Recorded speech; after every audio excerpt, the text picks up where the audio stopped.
بسم اللہ الرحمن الرحیم۔ پروگرام میڈیا ٹاک کے ساتھ میں ہوں جاوید ملک۔ آج عدالت نے پرویز مشرف کی پھانسی کے حوالے سے اپنا تفصیلی حکم نامہ جاری کر دیا ہے۔ اس حوالے سے ملک میں ایک گو مگو کی کیفیت ہے۔ عدالت کے بعض جملوں پہ بھی بہت اعتراض کیا جا رہا ہے، جن میں بالخصوص پرویز مشرف کی لاش کو ڈی چوک میں لٹکانے کے حوالے سے اعتراضات اٹھائے جا رہے ہیں۔ D G I S P R نے بھی ابھی تھوڑی دیر پہلے پریس کانفرنس کی ہے۔ اس وقت ہم اسلام آباد کے نامور قانون دان ریاست علی آزاد صاحب کے ساتھ ہیں تاکہ اس پورے فیصلے کے بارے میں ہم ان سے مختصر سمجھ سکیں۔ ریاست علی آزاد صاحب، آپ بطور قانون دان اس فیصلے کو کس نظر سے دیکھتے ہیں؟ بسم اللہ الرحمن الرحیم۔ ملک صاحب، گزارش یہ ہے کہ فیصلہ تو فیصلہ ہوتا ہے۔ ایک اسپیشل کورٹ نے یہ آرڈر کیا، ججمنٹ دی، اس کے اندر جو الفاظ استعمال کیے گئے، جو اس کی تحریر ہے، اس سے یہ پتہ چلتا ہے کہ ایک ریونج جیسے جس کے اس کا تاثر جو ہے وہ ابھرتا ہے، چونکہ قانون کے اندر کوئی ایسی پروویژن نہیں ہے جس کے تحت کسی کو یہ لکھا جائے۔ ججمنٹ میں ڈیتھ سینٹینس پروناؤنس کرنا کوئی ایشو نہیں ہے، لیکن یہ کہنا کہ اگر مر جائے تو اس کی ڈیڈ باڈی اگر اس کی امپلیمنٹیشن سے پہلے تو اس کی لے آئی جائے اور ڈی چوک میں اس کو 3 دن تک لٹکا جائے، قانون میں ایسی کوئی پروویژن نہیں ہے۔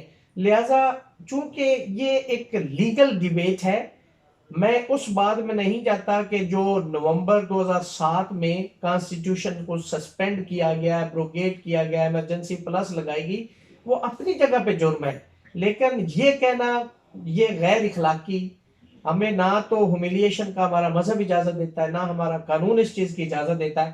میں یہ سمجھتا ہوں کہ اس فیصلے نے بہت سارے اس کے پہلو جو ہیں وہ اس طرح سے وہ ایشوز بنا دیے گئے کہ شاید یہ ایک لیگل ڈیسیژن، اس جو ایک لیگل سٹیٹ آف مائنڈ میں ججمنٹ لکھوائی جاتی ہے، وہ فیصلہ نہیں ہے۔ ریاست صاحب، ابھی حکومت مختلف آپشن پہ غور کر رہی ہے۔ اس میں سے ایک آپشن جو ہمیں سننے کو ملا ہے وہ یہ ہے کہ اس جج کے خلاف ایک ریفرنس دائر کیا جا رہا ہے۔ تو اگر ریفرنس دائر ہو جاتا ہے تو اس کیس کا کیا سٹیٹس رہے گا؟ دیکھیں ملک صاحب، یہ فیصلہ تو ویسے بھی ایبسینشیا میں پنشمنٹ دی گئی ہے۔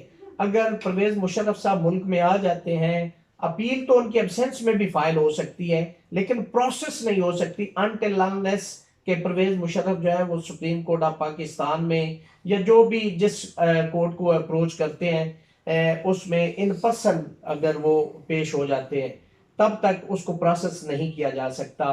اب دوسرا سوال آپ کا حصہ یہ تھا کہ ریفرنس فائل کیا جا رہا ہے۔ اگر ریفرنس فائل کیا جا رہا ہے تو اس فیصلے کی حیثیت چونکہ ایبسینشیا بھی ہے اور اس طرح کی ججمنٹ آنے سے ایک ال ول، ایک پری میڈیٹیڈ اس سے لگتا ہے کہ وہ بالکل پہلے انہوں نے سوچا ہوا تھا ایک ایسا فیصلہ دینے کے لیے اور اپنا اندر کا وہ چیزیں لکھنے کے۔ دیکھیں، عدالتوں نے فیصلہ قانون اور آئین کے مطابق کرنا ہوتا ہے، جو ایویڈنس ہے اس کے مطابق کرنا ہوتا ہے۔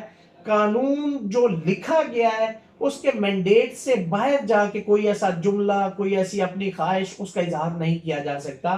مثلا پاکستان میں بچوں کے ریپ پہ کئی لوگوں نے ڈیمانڈ کی کہ ان کو سر عام پھانسیاں دی جائے، تو کیا سپریم کورٹ نے، کسی آنریبل ہائی کورٹ نے کوئی ایسا فیصلہ دیا؟ اس لیے کہ قانون میں یہ پرووائڈڈ نہیں ہے۔ اب اس کو لٹکانا، اس کی ڈیڈ باڈی کو ڈی چوک پہ رکھنا، میں یہ سمجھتا ہوں کہ یہ اس حد تک یہ مناسب ہی نہیں لگتا کہ اس کو فیصلہ یا ایسی کوئی پریسیڈنٹ کے طور پر، جیسے بھٹو کیس کو جوڈیشری کے اندر کبھی اپریشیٹ نہیں کیا گیا، کبھی اس کو پریسیڈنٹ کے طور پر پیش نہیں کیا جا سکتا۔ تو میں سمجھتا ہوں کہ یہ بھی ججمنٹ جو ہے ون آف دی ججمنٹ ہوگی جس میں اس طرح کا سیٹھ وقار صاحب جو چیف جسٹس صاحب ہیں انہوں نے جو کچھ لکھا ہے، میں یہ سمجھتا ہوں بینگ اسٹوڈنٹ آف لا میں اسے ایگری نہیں کرتا۔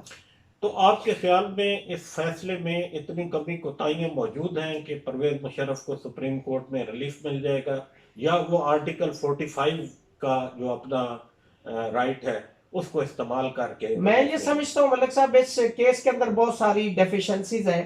اس میں 87 سے 88 کی کاروائی کی گئی، ہمارے ضابطے کے مطابق ان کو ایبسینشیا میں یہ پھر سزا دے دی گئی، تو یہ نارملی یہ سیٹ سائڈ فیصلے ہو جاتے ہیں۔ اور جس طرح کا یہ فیصلہ جو پیرا نمبر 66 میں لکھا گیا، میں سمجھتا ہوں کہ یہی سفیشینٹ ہے اس فیصلے کو سیٹ سائڈ کرنے۔ بہت شکریہ ریاست آزاد صاحب۔ Thank you.